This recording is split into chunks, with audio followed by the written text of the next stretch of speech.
Hello, everybody. I'm a practicing therapist and I'm also a doctoral student of psychology. Today, we are going to go over the common personality traits of cheaters. And when I mean cheating, I mean infidelity in a romantic relationship. Now, before we get into this, I want to put a quick disclaimer.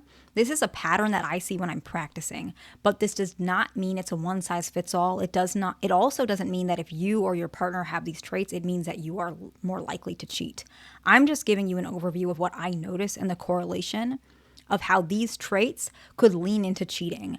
And I'm not judging anybody. I'm just kind of sharing what I notice. And I really want somebody to have this information in case it can help them. So that's just why I'm making this video. So let's go ahead and jump right in. The very first one is I've noticed this is a very common trait with cheaters is they expect some sort of mind reading about how they feel. Perhaps they've been very subtle about their needs. Maybe they feel entitled to people understanding how they feel, and so they don't necessarily say it directly, almost as if they feel like it should be a given, it should be obvious. And so you can see this very commonly where a cheater might feel like, well, my wife should give me X, Y, and Z. I shouldn't have to say it. Or my husband should know how to do, A, B, and C, but like he should know, he's a grown man. I shouldn't have to tell him. And so I see this a lot because a lot of times what happens is a lot of cheaters actually struggle with communication in general. And so this unfortunately is a way communication breaks down to which one or both is not getting their needs met. And this is very common, right? Because a lot of times people cheat, not all the time, because they're trying to get their needs met elsewhere. And often it's because they're not getting their needs met because they might not be communicating it well, okay? The next one is they care about what other people think. This one is very, very common. I see this as one of the most common traits, honestly. They care about what people think, and so then therefore they don't stand up for what they believe.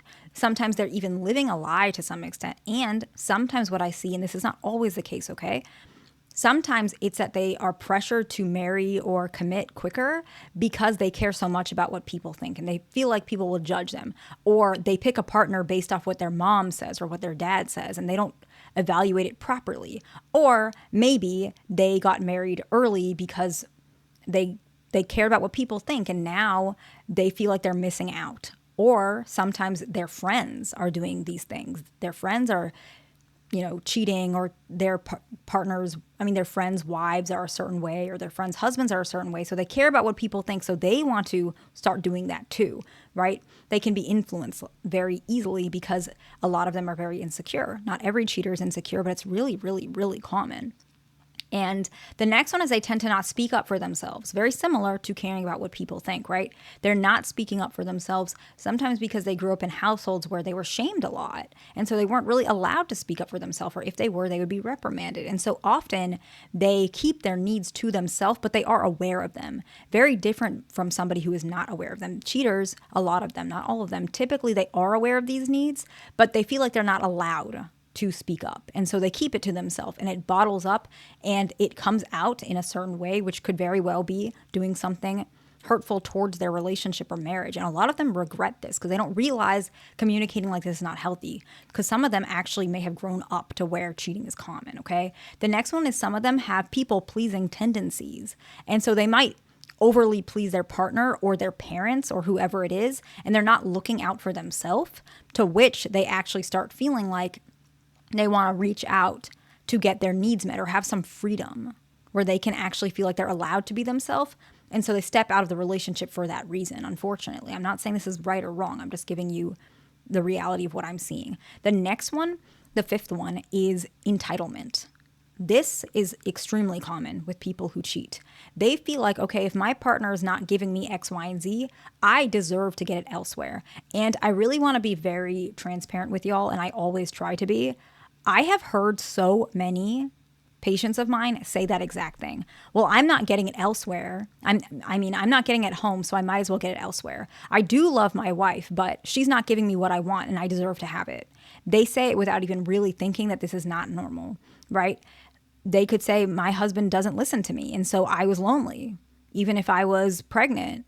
And I know he's working really hard. I was lonely and I felt hormonal. And so I feel like I deserved to feel love during this time. And that's a little different because people who are pregnant, they truly have hormones. And so I'm not saying that it's an excuse or it's not an excuse. I'm just saying sometimes what they do is they start looking at other aspects and feeling very entitled towards the affection that they want. Sometimes they become very tunnel vision towards it, okay? The next one is they tell white lies.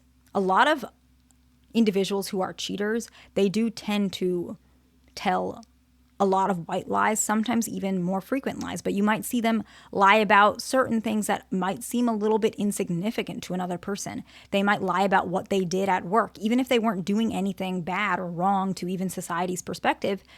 They just lie about it, maybe because they're insecure. Sometimes it could be because they want to be somebody they're not. I've even had some patients where like they feel insecure that they go to bed later than maybe they think they should. Like they go to sleep at like 1 a.m. or 2 a.m.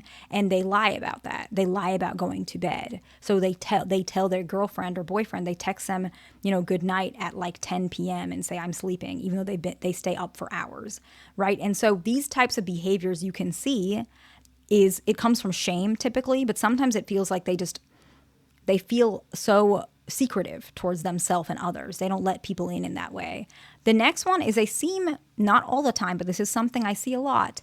They tend to be more not soft-spoken, but they tend to blend in. They want to blend in rather than stand out. They don't want to stand out. And sometimes it's because they're carrying a lot of guilt and shame for not even the fact that they cheat, but just the fact that they're ashamed of who they are. They don't like who they are. And so cheating is actually a way for them to sabotage themselves and their life. So this actually happens before cheating in general. They just feel very uncomfortable at who they are and their true identity. So they always want to blend in. They always want to fit in with the crowd. They don't want to stand out. And even to the point where they might not defend their partner, right? So let's say their partner is saying something that their partner really believes in. Even if the cheater agrees with their partner, they're going to blend in with the crowd. They're not going to they're not going to defend their partner in a social situation. They're going to pick the common, which is very unfortunate because that in general breaks down relationships. The next one is they tend to struggle without a moderate or high frequency of validation. These are individuals who like validation, and that's not wrong, but sometimes it's to the point where they're not understanding that validation is not something that's a constant stream. Sometimes somebody's busy, sometimes somebody's working, and it's not always personal, but they may take it that way, or they may feel, like I had mentioned earlier, they may feel entitled to this validation. And so you can start seeing this happening, okay?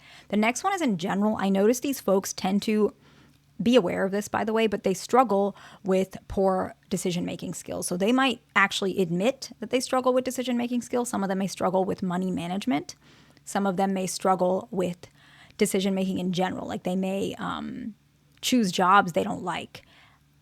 They may stay in friend circles that they are not happy with, but they make those decisions anyways. They tend to make decisions that are not correlated to their true self, but more like what they believe it should be. And so that's why the decision making ends up that way. And the very last one tends to be common, but it doesn't always mean that this is somebody who's going to cheat. They tend to be quicker to commit. They don't take as much time to vet possibilities and issues with the relationship prior to committing. So they tend to commit quite quickly in comparison to somebody who maybe is less likely to be unfaithful to their partner, okay? And I just want to let you guys know, if this is happening, this does not mean that your partner is cheating on you. It's just information in case somebody has got their heart broken recently and they really want to understand what happened. This might actually help and give closure, okay? I hope this video was helpful to somebody. Please like, subscribe, and I'll see you in the next one.